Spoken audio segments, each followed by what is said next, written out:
Here's to the crazy ones. The misfits, the rebels, the troublemakers. The round pegs and the square holes. The ones who see things differently. They're not fond of rules and have no respect for the status quo. You can quote them, disagree with them, glorify or vilify them. About the only thing you can't do is ignore them, because they change things. They invent. They imagine. They heal. They explore. They create. They inspire. They push the human race forward. Maybe they have to be crazy. How else can you stare at an empty canvas and see a work of art? Or sit in silence and hear a song that's never been written. Or gaze at the red planet and see a laboratory on wheels. While some see them as the crazy ones, we see genius. Because the people who are crazy enough to think that they can change the world, like Steve Jobs, are the ones who do.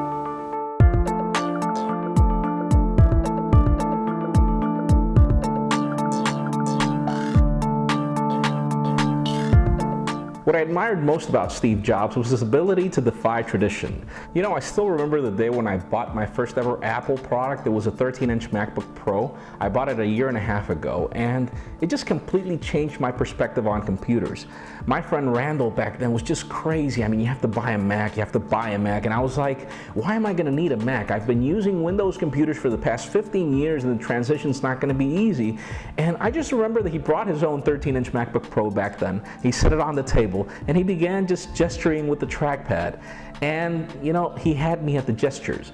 People don't remember it, but back 30 years ago, if you wanted to buy a computer, you had to memorize command prompts and commands to be able to handle it. It wasn't easy for a typical person to use a computer if you didn't memorize the commands. You had to be a programmer or learn the language to understand it. And Steve Jobs comes out of the blue with the Macintosh to change the way things were. Everything was graphical. You didn't have to memorize anything because the computer was actually smart enough to do what it had to do.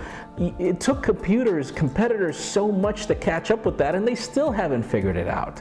Those were the kinds of things that would make me remember Steve Jobs as somebody totally out of the ordinary, because he always pushed the limit for functionality in the benefit of the user.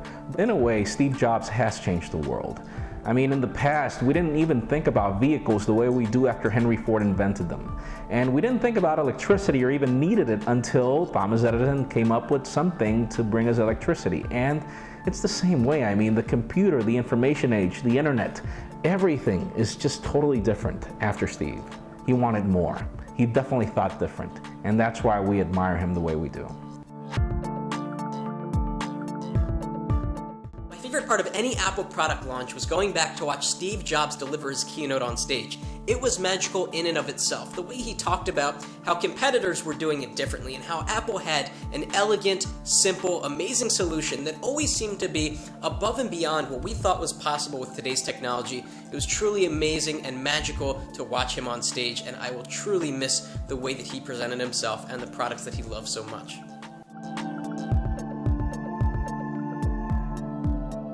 He not only was a strong leader and a visionary, he was an iconic figure of our times who made sure he didn't only change the present in which we live in, but he also changed the future.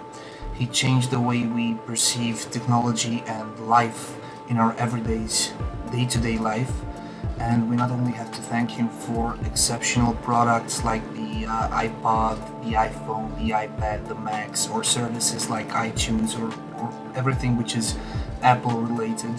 We have to thank him for leaving a strong legacy, believing in your dreams and making sure they become reality in order to make people's life easier today and tomorrow. For this, he will always be remembered in our hearts, in our minds, and even beneath our fingertips, because we all love Apple products as they set out a new standard in technology. You will be very much missed. Steve Jobs, thank you for giving us everything. Thank you for being here. For me personally, it was an honor living in times together with Steve Jobs. May you rest in peace. It's hard for me to imagine growing up in a world without Steve Jobs' influence. My first computer I ever had growing up was an Apple II GS. Family got, and Christmas of 1986 or 1987. And for my little 5-year-old mind, seeing these relatively high-resolution graphics, the colors, being able to interact with a mouse just blew me away. In later years, and I took up AppleSoft Basic, and I really thought I was going to be a computer programmer, largely from the influence that this 2GS had on me, and Steve Jobs' influence over shaping his vision of that product is a large part of how I ended up looking at computers and other technology as I grew. And in later years, I ended up getting a PC, and I drifted away from the Apple world. But I've never been anything short of astounded by the way Jobs has been able to shape this entire ecosystem around the Apple, this idea of having one easy-to-use system that lets you, communicate with people, that lets you create, that lets you share, and working everything from iTunes and a GarageBand into now the iPhone, and it's just, you don't see in this day and age that sort of singular vision driving a whole family of products. You can get an Xbox from Microsoft, and maybe you have a Zune, but you don't shape your entire collection of electronics around them as Apple fans do, and as right they should. Jobs saw that it's about the user experience and connecting people with their devices, and I don't know if anyone's ever going to be able to do it like he did again. And for that, we're really going to miss him. Here's to the crazy one, the misfit, the rebel, the troublemaker. Because the people who are crazy enough to think that they can change the world, like Steve Jobs, are the ones who do.